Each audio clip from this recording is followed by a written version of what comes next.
What's up, guys? Welcome to another episode of That Creative Life. Today we have a special guest, Ryanserhant. He is the star of $1 Million Listing New York, leader of the Serhant team, which is NYC's #1 real estate team, best-selling author of Sell It Like Serhant, and now, congrats on your brand new book, Big Money Energy, which people can pre-order now. Ryan, welcome to That Creative Life. Thank you. Thanks for having me. Yes, this is the first time in the studio. Yeah, no, it's cool. It's very bright, lots of colors, lots of neon. Yeah, it's nice. Yeah, so before I ask you any questions, congrats on the most adorable baby ever. Thank you. I always look forward to seeing your IG stories. Yeah, we haven't posted anything in a little while just because it's just has been it's a unique time and it hasn't felt right to even post anything. Just with my wife, we're like, I don't know, I think we just sort of like turned off and have been paying attention to like the greater world in general. And but yes, you know, she's a fan of the Instagram, that baby. She doesn't know how to do a whole lot of things, but she knows how to take the phone and she'll like, I guess because she sees us, so it's just so weird. She'll take the phone and she'll like hold it up and start going like this to take selfies, and then she'll yell at it when it doesn't do something, and then she'll go and pick up the other phone as if the other phone is going to do something differently. It's like a whole... An influencer in the making. Yeah, oh my goodness. But she's huge. She has feet. You know, like if you ever saw a puppy golden retriever, right? They're like they're like little puppies, but and then you grow into their feet. Yeah, and then the paws are huge, and you're like, whoa, this is not a puppy. This is a miniature, huge dog. Her feet are like, it's like the size of my hand. Like, and I have big hands, I think, and so it's just like it's so. I don't know. She's gonna grow up and beat me up. I love that. Yeah, but she's cool. She's cool. That's amazing. So as you said, I haven't posted a YouTube video in probably 2 weeks. You know, I think it's definitely a time of like reflection and all the things that are happening. Especially here in the city. I mean, if you're back, you know, your offices, you're on Broadway, I'm on Broadway, you know, you're in Tribeca, I'm in Soho. You know, and my apartment's off Flatbush in Brooklyn. Oh, so there you go. So there's, I mean, and I'm in Soho too, you know, where I live. So, you know, between the riots and the protests and the silent protests and the good messages and then, you know, the conflicting messages, and there's just a lot. Like I, you know, have been trying to do stuff in the office, and there's like just chants like up and down Broadway. And it just hasn't felt right to put out a YouTube video about like what we typically put out, right? To put out a property tour, to put out a day in the life or an inspirational video. Like there's far too much going on in the world right now that people should be paying attention to that is 100% not me. Yeah, you know? That's a good way to look at it. Luckily, you know, I've heard a lot of feedback I've kept with my podcast, and I think people are using this opportunity to think about their life. What can they do differently? Oh man, maybe I'm in a situation that I really do not enjoy. If my 9 to 5 is like my entire life and you hate it, then hey, let's reevaluate things. And you started your real estate career in 2008. So this is a unique opportunity to talk to you because we're kind of living through, I feel like almost maybe a more extreme version of that, just because there's so many outside forces. But what made you in 2008, when the world was kind of burning around you, especially real estate, to get into the thing that everyone was talking about, and it was cratering? I had no money. Like I ran out of money. So I was in New York City. I didn't want to go home. I was born in Texas, but by that point, you know, I grew up outside Boston, and my parents had then moved to Colorado. So if New York City wasn't going to work, I had to figure something else out, or basically just go home to Colorado and like work on a ranch. Or what do? Like you go back to school, or you get a temp job, or you get a waitressing job, or like this didn't really exist. You know, there wasn't the idea that you could become an influencer or do YouTube or be a creator in any way. I mean, maybe there was, but it wasn't. 12 years ago, it definitely wasn't practical. And so I didn't want to leave the city because I knew that New York City was just like the song, you know, it's the concrete jungle where dreams are made of. And if I can make it here and figure it out, then I wanted to leave and I wanted to go home and I won't be a failure. And so I just, you know, very anxious and kind of stressed myself out, I think, a lot. And I needed to figure out how to pay rent. And a friend of mine from college said, listen, you are an actor. And that's what I came to New York City to do, is to act and do theater and film and do my best. And it wasn't really working out. And he said, you know, real estate brokerage is kind of the same thing. Except you just don't get on a stage. Just memorize information, right? Just like you memorize lines about buildings, about apartments, about this, that, the other. And, you know, when you're trying to be an actor in New York, every day you wake up and you put your headshot and your resume together and you send it out to casting directors and agents and you try to go get seen for auditions, and you're pushing all day long, making no money, right? Being a real estate agent, when you start, is the same exact thing. You wake up, you post ads, you run around the city making no money. And you had that purple moped, right? Not until later. I didn't get that purple Vespa until I could afford a purple Vespa. That was a couple years later. But the beginning, it was just me running around the city on foot and taking the subway, dripping in sweat in the summer. Were you still rocking the jackets and the full-on suit during those times? Okay. No, I had like khaki pants, an assortment, leather cowboy boots, my cowboy belt, like Colorado, and like a green collared shirt. Yeah, like it was like when your parents tell you to put on your nice clothes as a dude, like that's what you put on, right? Tuck in the shirt and you're good to go. And I would walk around and try to do rental deals around the city, and it was really, really, really hard. But the 2 years in the city previously of trying to act and just being beaten up personally, right? Like where the rejection is to your face because of your face, like it really prepped me and gave me thick skin to be able to do the real estate thing, which is rejection all day long. But it's not because of your face, mostly, right? It's because they found something else, or they don't want to take that apartment, or it's too early, or it's too late, or the windows, or whatever the case may be. And so I just wanted to do volume, and I just got addicted to it, and that's why I got into it at that time. I had no idea it was the worst time because I didn't have money. Like I didn't have money in the stock market. I didn't know. I saw on the news like, wow, this looks like some crazy stuff is going on, but it didn't affect me the same way this pandemic affects me. Yeah, very different world now. And let's talk about that. What has changed? Because it was so funny in prep for this. I was watching some of your previous interviews and on the Breakfast Club last year. You were saying it's a buyer's market. Yeah, still. And so how has it changed at all? Like to what magnitude is it even more of a buyer's market now? It kind of remains to be seen. New York is unique. And as we talk right now, New York is mostly still under quarantine, right? We've only opened phase 1, which is mostly construction and super essential services. Phase 2, which includes kind of almost everybody else, right? Like us and regular office buildings and real estate and finance. That's not till hopefully June 22nd, unless there's this massive spike. So we've been shut down. I haven't been able to show an apartment. And I haven't been able to really go back to the office since March 22nd. Wow. So it's going to end up being 90 days, which is going to feel like the longest 90 days ever. And, for my team, it's going to be a really, really tough year, right? When we look back on 2020, and I think it will be for everybody. But, we set ourselves up with an entire media team and everything 2 years prior so that we could not to be prepared in case anything ever happens, but just because I knew people were looking for real estate in so many different ways, why not have different mediums to meet people? But it's definitely scary. Like, if your whole life is showing real estate and then you have to turn that off for 90 days in the middle of the spring selling season, what do you do? And there's agents all around the world and there's people all around the world who immediately their income is shut off for months. Like, what do you do? Like it's been really, really kind of scary and terrifying, but eye-opening, right? Like we are going to be far more prepared for the next time this happens, and knock on wood, there's wood behind me, for this hopefully never to happen again. But right. Hurricane Sandy made us kind of disaster proof, and the financial recession of 2008 made us recession proof so that we can always be prepared. And I think we'll come out of it stronger. We always do. New York is unique with all of the apartments, all of the buildings, the lack of backyards. Because I think people are seeing that. Of course, real estate. That's what they're getting out. Yeah.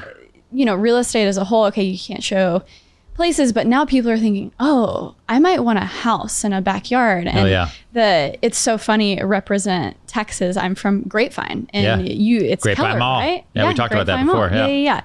And so we're kind of from the same metroplex in the Dallas-Fort Worth area, and real estate there is pretty affordable. And you can have the backyard and a pool, a car. Yeah, exactly. Have a life. Exactly. And so it's so different here in New York. So I think things are definitely different. But at the same time, I'm on my Zillow app, and I saw a place that was, I don't want to use the word affordable, but it had an entire private roof in Williamsburg.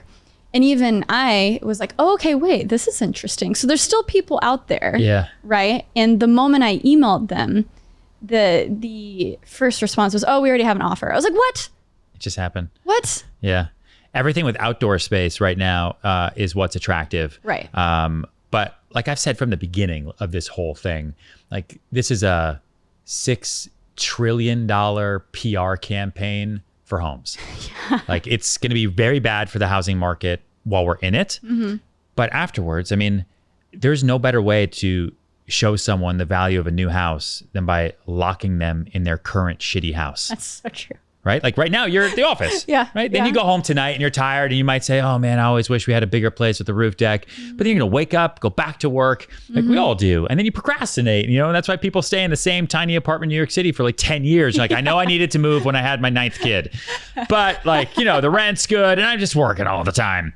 So now, like you work from home, everyone's on these Zooms. So you're seeing all these breakups and divorces everywhere. Like Kelly Clarkson just went down. Like it's unbelievable. Really? Yeah. Did you see that news yesterday? I didn't know that. Yeah, it's crazy. They seem like a genuine couple. Yeah, but when you lock people together in solitary confinement for 90 days, it's like, hey, can you make it through this? And it's tricky. And then you have a lot of New Yorkers who, listen, there was a lot of New Yorkers who left the city after 9/11. There's a lot of New Yorkers who left the city after 2008. And there's a lot of New Yorkers who left the city after Hurricane Sandy. And there's a lot of New Yorkers who are going to leave now, who are going to say the same thing that you just did, where it's like, I've got 2 kids. I live in a 2-bedroom apartment that's 1,000 square feet. My maintenance and taxes combined are $4,500 a month. That's before my mortgage payments. I got a nanny who comes during the day because my wife also works. I'm always stressed. I'm always anxious. Is New York City worth it? And if now, their boss says, hey, we're going to pay you the same thing, sort of, but you don't have to come to work ever again. And you're going to say, okay, South Orange, New Jersey has lanterns. Like you're going to say, Connecticut has trees. And you're going to, if you don't need to be in New York, I think there's going to be a lot of people who say, I don't need to be in New York. But the flip side to that is, the suburbs and houses have been around for a real long time, like before cities. And so people have always had the choice, and people who need energy, who need excitement, who want success, and other people and the theater and restaurants and all this stuff, once it all opens back up, like those people are not going to be okay with going to Outback every Friday. Right? Or cooking at home. Even pre-COVID, we would sell apartments all the time to people who were tired of the city, they had kids and they wanted to get out.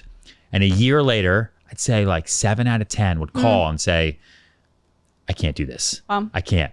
We don't even use half the house. It's too much maintenance. It's this, that, the other. I hate the commute. I don't want to do this anymore. I miss my friends. I miss the people. I miss having the deli 24/7 on the corner, like bagels. Yeah. Once you get used to city life, you get addicted to it, and it's like a drug. Like all of a sudden go cold turkey because of COVID. I don't know.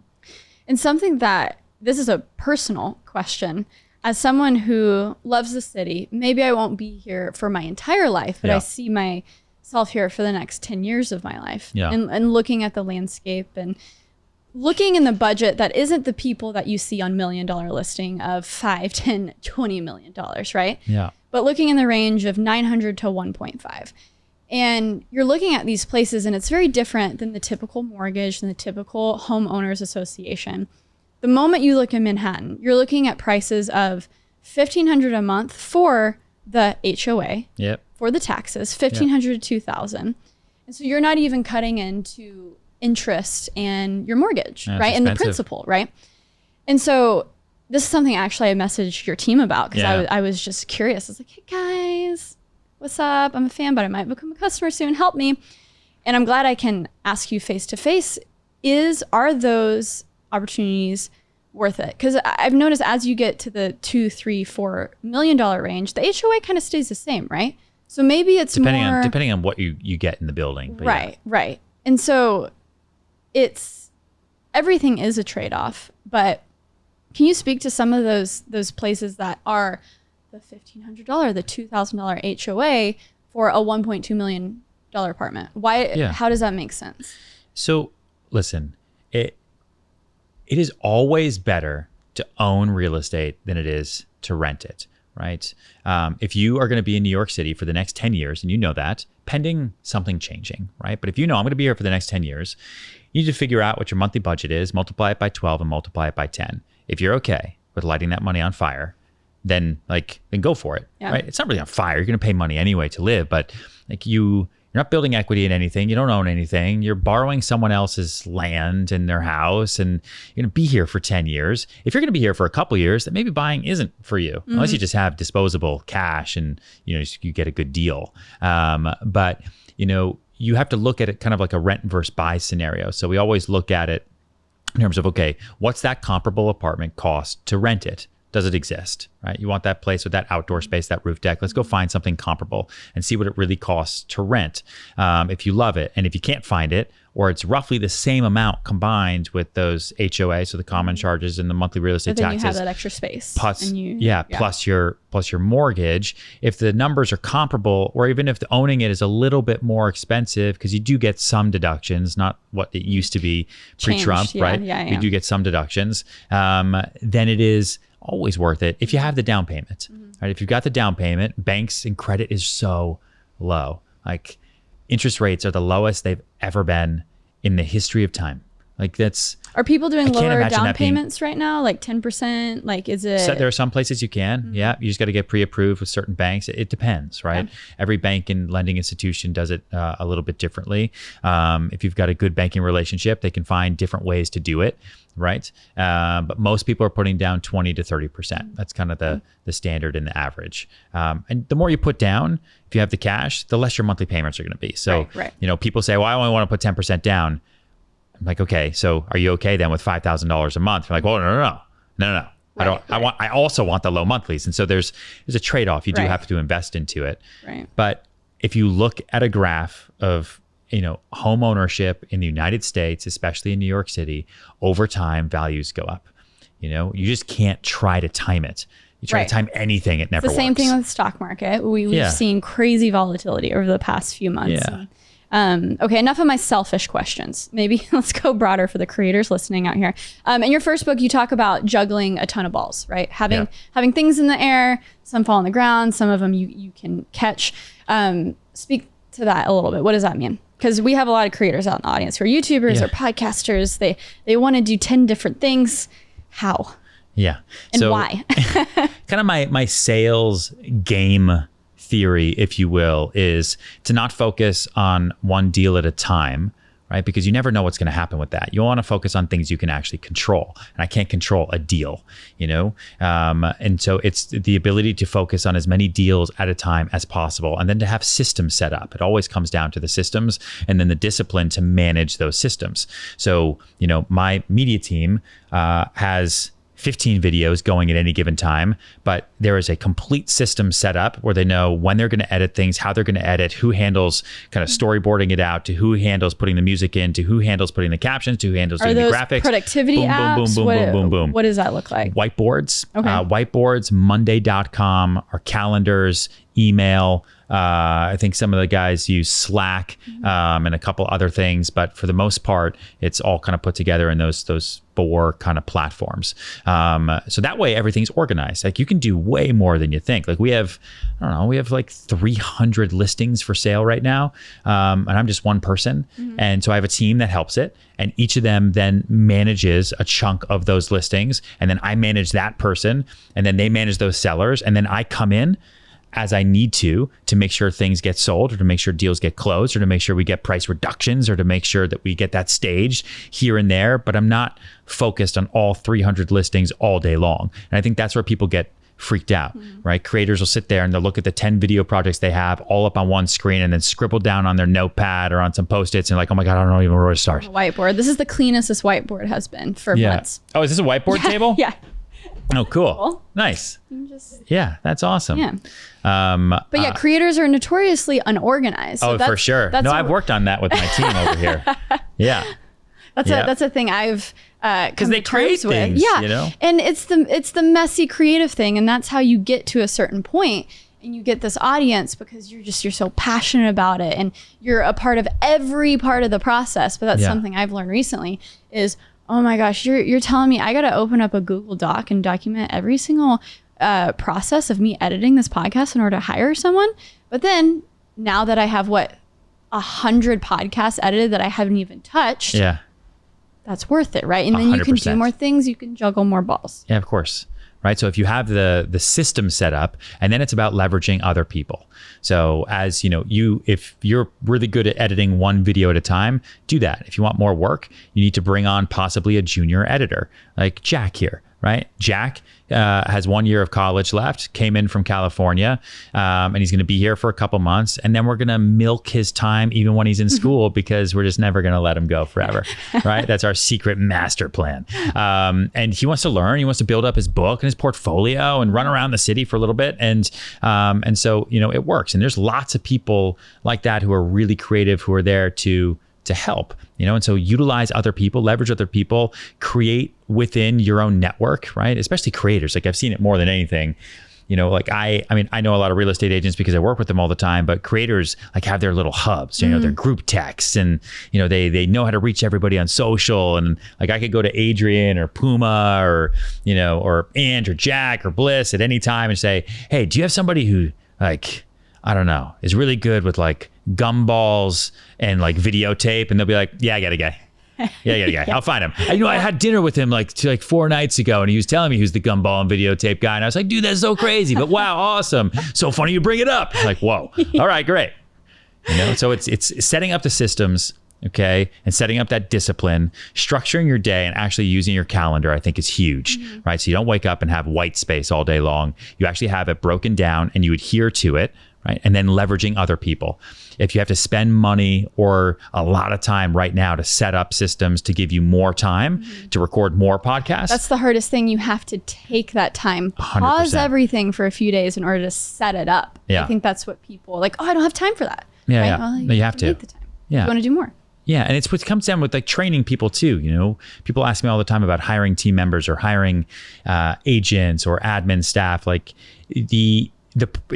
every new person is going to be like a child that misbehaves, because the child doesn't know they're misbehaving unless you parent them and teach them what to do. So you can't get frustrated with people when they don't do what you didn't tell them to do. Exactly. Right? Ooh, that's a big lesson to learn. Yeah. Yes. And it takes everyone a long time to learn it. I learn it every day with the baby, where I'm like, why is she doing that? Damn it, listen to me. Don't do this. Same thing with the team and like my staff. You got to take that time to really build out that playbook or that set of expectations. Even if you don't think you have one, like there are ways that you like to work, you like to edit, you like to cut, you like to shoot, you like to record. Write those down. I'm sure you can come up with like 10 steps for how you like to do things, so that when you are working with someone who's either an intern or somebody that you're doing like a shared drive with, who happens to be somewhere else, in the world, that they know, okay, I'm going to work with you. Here are my 10 things that he likes to have me do, or she likes to have me do. I'm going to make that happen. No problem. And then if they screw that up, then hey, I told you right here. Yeah. And now one strike policy. Exactly. Yeah. I didn't know of you on $1 Million Listing. So I became aware of you once you came on the radar of like Gary Vee and Casey and all that. So it was fun to learn who you are, what you do, and all the content that you created. And then I kind of backtracked a little bit. And because I even though I'm not a designer, I'm always obsessed with just like branding and design stuff. So I had like an entire Pinterest board of this one movie because I loved the branding, and it was While We're Young. Oh, hilarious. And because the yellow design of it and their website, I was just obsessed with it. That's and so and I had watched the movie and I was just like, man, what a cool, like hipster, quirky movie, right? Yeah. Fast forward to now, and oh my gosh, you were in that movie. Yeah. And I had no idea. And it's so fun to see these little Easter eggs of you throughout, because you were a hand model, you were an actor, and you've kind of been able, through $1 Million Listing as well, to become kind of all the things that you are. It's cool. How did While We're Young happen? Yeah. Oh man. So it's a movie with Ben Stiller, by the way. It's like a legit movie. I think it's on Netflix now. Yeah. Came out in 2014 with Ben Stiller, Adam Driver, Amanda Seyfried, Naomi Watts, like everybody. Directed by Noah Baumbach. So like I got out of acting, right? So I got into real estate at the end of 2008, but I was still trying to do theater. Like my first year in the real estate business, I made $9,100 in real estate. And so I was still like hand modeling on the side because that paid way better than renting apartments. And I was still trying to be an actor. Like I hadn't given up on acting yet. Real estate was like my temp job, and it was sold to me by my friend as like, hey, post ads, rent an apartment or two a month, right? You rent an apartment a day. So, Monday and Tuesday, rent each an apartment. If they're $4,000 apartments, then you get $2,000 as your fee in your pocket. So you'll make $4,000 for that, with that, those two deals. That covers all of your expenses for the entire month and then some, because my rent at the time was like $1,100, and then I ate like no food, and I worked out for free because I also was a flyer guy on the corner of 63rd and Lex for Equinox, so I didn't have to pay for a gym. I was always into like finding deals, so I didn't have to pay for anything always. And so then I was running out of money. Oh, Adrian Vasquez blowing me up. Doesn't he know that I'm here? Running out of money. And so then I kind of really got into real estate, and I started to really like it. And I started to put the acting stuff on the side. And then I just kind of pushed acting away because it just didn't make me happy anymore, right? Just like running around and doing auditions and free theater and, on the side of the road, just like I was far more productive and happier and exciting about getting up and doing real estate every day. And then randomly, I go to an open casting call for a reality TV show called $1 Million Listing for the New York franchise. And I got cast on that in 2010, totally randomly. And then that show comes out in 2012. And then in 2013, Noah Baumbach's casting directors email me on like my work email saying, hey, we're the casting directors for a Noah Baumbach film starring Ben Stiller. We've seen you on $1 Million Listing. We think you'd be great for a role we have in a movie from him. And I'm like, whoa, wait. And this is the guy who directed Marriage Story, by the way. Marriage Story, The Squid and the Whale, everything. So I get that email, and I'm like, this is a scam. No way in the world do I try to be an actor my whole life, then quit acting, okay, totally, get into real estate as a broker, then get cast on a real estate reality TV show to then have Noah Baumbach come to me and say, ooh, that guy, we want him in our next movie. With the silver hair. Yeah, and I'm like, what is this world? So I didn't respond because I honestly thought that it was, and the casting director's name was Doug Abel, who's a huge casting director. And I just thought it was like some scam weird thing. And I was just like, whatever. They followed back up with me a couple days later. We're like, hey, want to make sure you got this email. This is serious. And so then I wrote back, and then I went, and I hope the story is not too long. I'll make it quick. Oh, this is great. Then I went to, they said, hey, we want you to audition for this role of this hedge fund guy. We think you'd be great. And I was like, okay, when is it? So they said, Thursday at 10:30 or something like that. And so in my mind, they watched $1 Million Listing. They saw me. They want me for this thing. This is what it's all about. Who knew this was how I was going to get into filmmaking? And so, they sent me it's called Sides, right? The audition Sides. So it's like the little script. I got back together with my acting coach, who I hadn't seen in 2 years. We like studied it, went down, and he was like, what is this world? Why are you doing anyway? And so then I went to the audition, walked in to this room, and totally thought I was going to see them like sitting there. Thank you so much for coming. There's like 112 dudes that look like me with suits on. Wow. And I'm like, what the fuck? Yeah. It's an open casting call, and they're just trying to find the right guy. And it was immediately deflating. And I don't know why I set the expectation for myself that there was going to be just like me. But I guess they had reached out to a lot of people. So then I sat, right, and waited. And 10:30 goes by, 11 goes by, 11:30 goes by. And now I'm like pissed off because now like this sucks. Like it just brought me back immediately to trying to be an actor for 2 years in New York City and sitting in those lines and wasting your time. And it's like, but it's worth it. It's worth it. It's worth it. But now I'm a real estate agent and I have clients I got to go meet. And I'm like pushing clients and I'm texting other agents in my office like, hey, I got a showing at 11:30. Can you do it? I'm stuck. And so I'm just kind of frustrated. Finally, it gets to me. And they call me in like, oh, sorry. And I was just like, I was just like, you know what? This isn't real. You're not going to cast me. There's all these professionals here and all that. And I just rocketed through the sides and went on it. And they were like, okay, do you want to do it again? And I was like, not really. I really got to go. And I left. And they called me the next day and they said that was the best audition we had seen. And I was like, what the fuck is happening right now? I don't want to be an actor and I get into real estate and then you call me and then I go to this huge audition and it sucks And I just sort of like rocket through the lines, and I don't even want to be there anymore. And I leave, and you're like, oh, that's what we want. So then they call me back, and they're like, Noah wants to meet you in person with Ben to go through the scene because you're a important role to this film, even though it was such a small role. And I was like, okay, sure. So I practice, and then I go to that audition, which just the weird part of like fate here is, $1 Million Listing is run by a production company called World of Wonder. They're based in LA. And so every year they rent like a short-term office in New York City, right? Anywhere in the city. Right now, our short-term office is on like West 45th Street. So it could be anywhere where they like set up shop with all their LA crew, and then they get the cameras and all that stuff.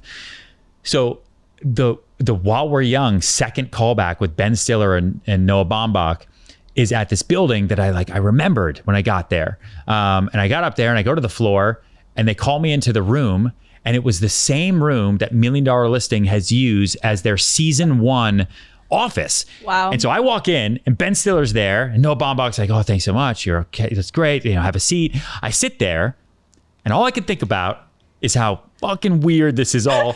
And Ben Stiller looks at me. He's like, hey, how are you? And I look him dead in the eye and I'm like, I've been in this room before.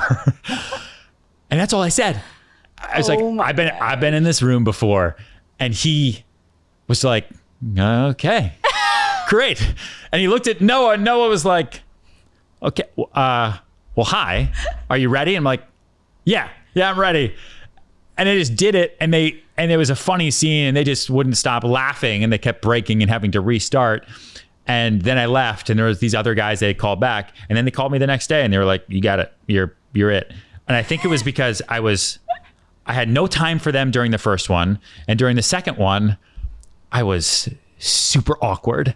And I think when it all came down to it, as all the actors that they saw for that role, which was probably hundreds at the end of the day, right? I probably cared the least. And when I think about real estate and real estate negotiations and what I've learned over the years, every negotiation is a relationship.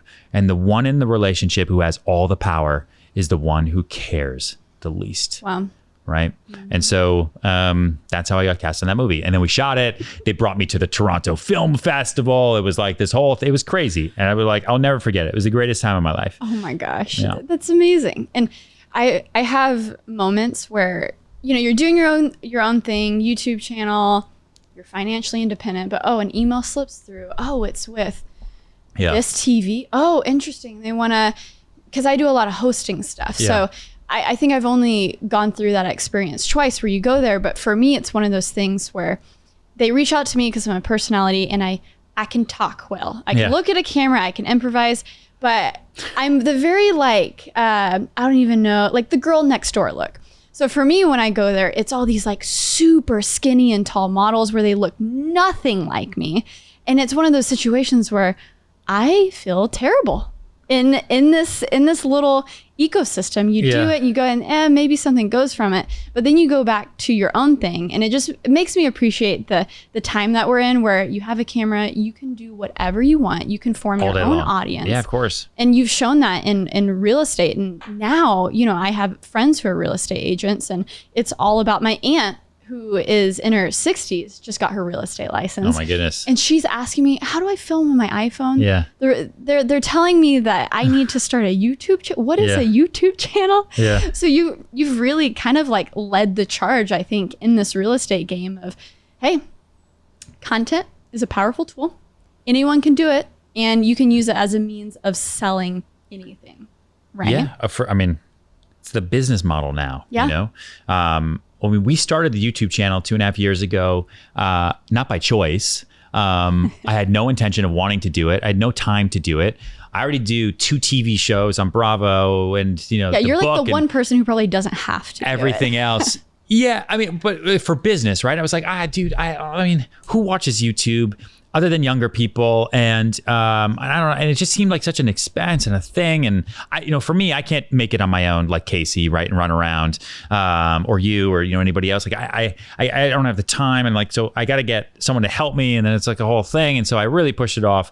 But I was very familiar with Casey. I'd watched his video with you. Familiar with obviously David and Logan. I'm not a gamer, so I wasn't familiar with any of those people. But I'm on vacation in Africa. And we're in a hotel that has no TV, and my sister is with us, and she has 2 young kids, right? One is, at the time was like about to go to high school, and the other was in high school. And I'm like freaking out. There's no TV. We're in Africa. I can't safari all day long. Like, what are we going to do? It's like this whole thing.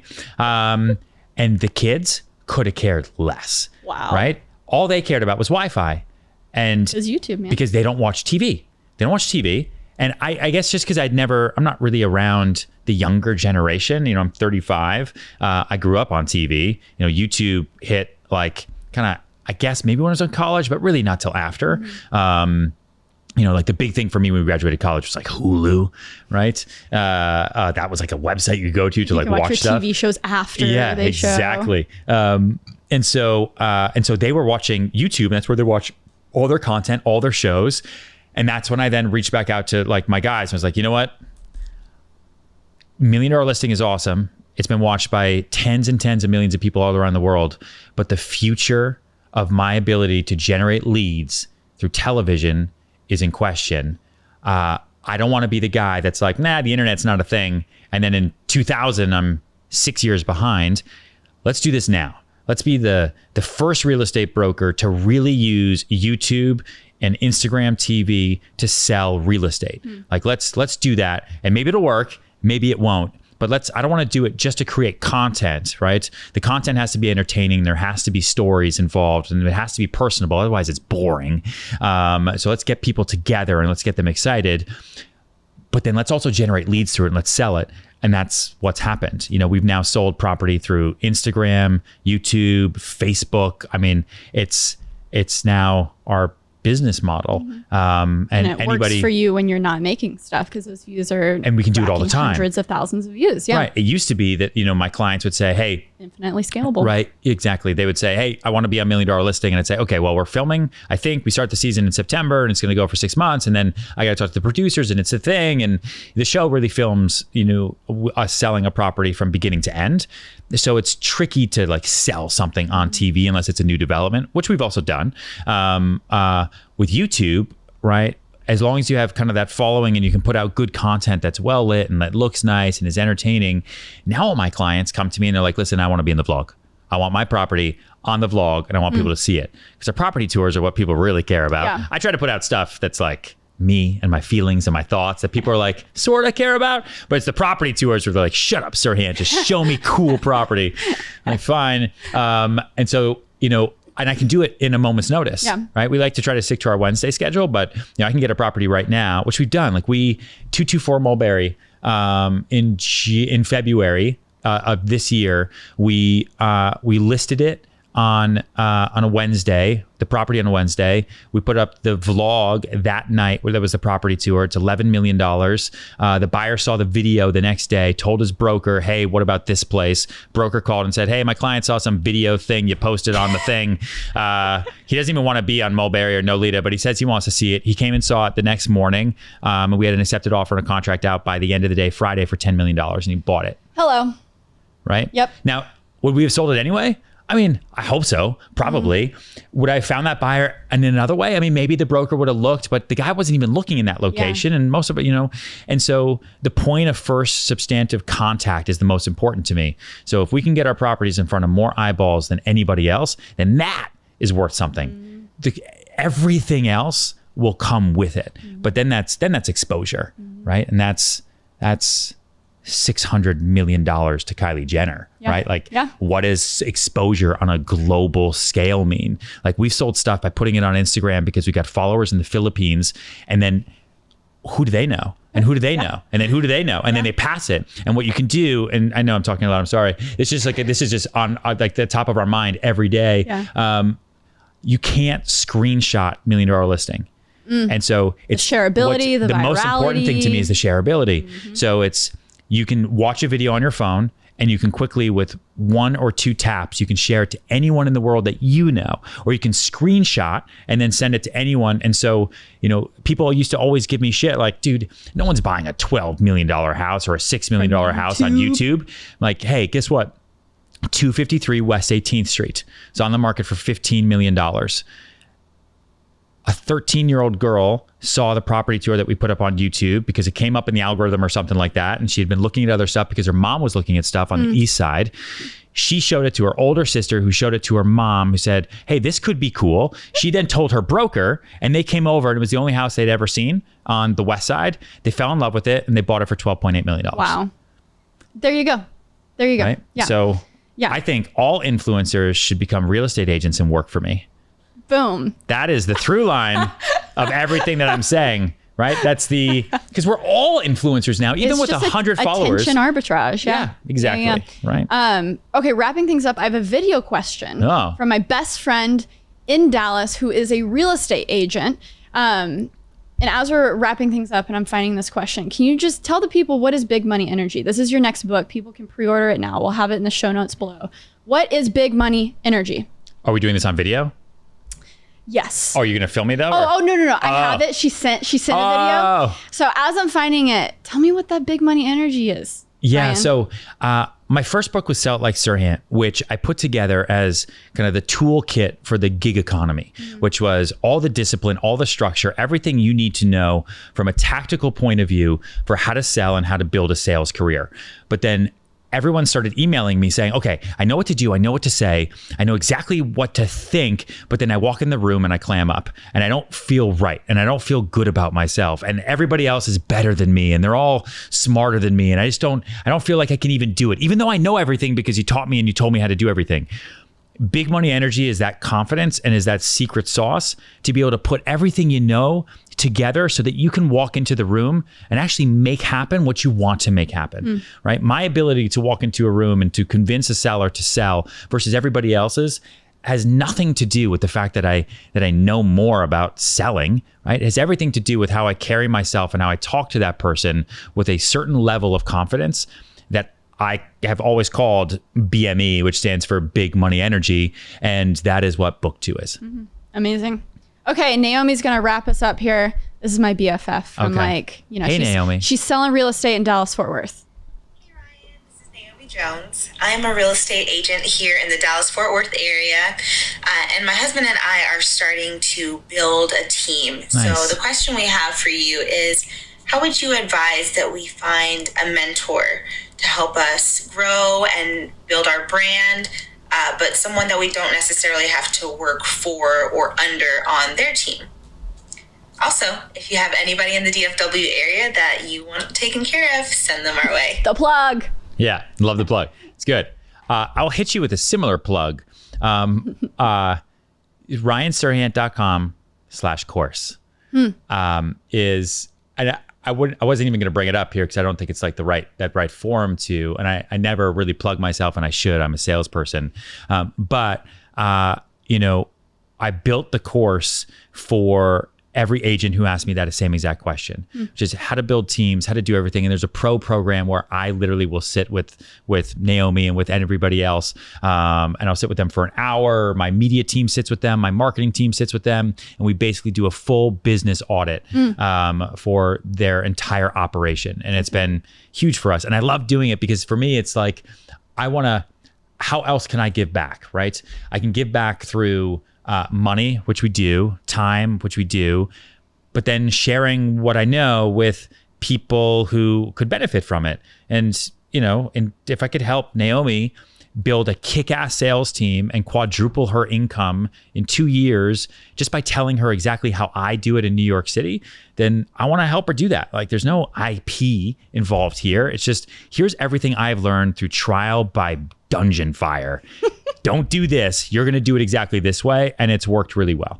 So I would say, yeah, check that out. Otherwise, you got to look for like a broker who runs a team and take that person to coffee, right? Take that person to coffee and say, you are so successful. Kill them with kindness Agents love that, and they love talking about themselves. Take them to coffee, say you're willing to do anything, and just ask them questions. How'd you build that team? How'd you memorize their sales? Because agents and their sales, like when anyone comes up to me like, hey man, you sold 80 Columbus Circle, penthouse 76B. You're like, oh. How'd you get $4,500 a foot? And I'm like, well, son, I'll tell you. But if they come up to me like, Ryan, how could I be successful? I'm like, I don't know. So I don't have time. I'm running, right? So memorize the agent's sales and then talk to them about those sales. And it's all public. It's all on the MLSs and everything. And then they'll be like, well, you know what? That was a really great deal. Let me tell you. And this is how I built my team. Yeah. Amazing.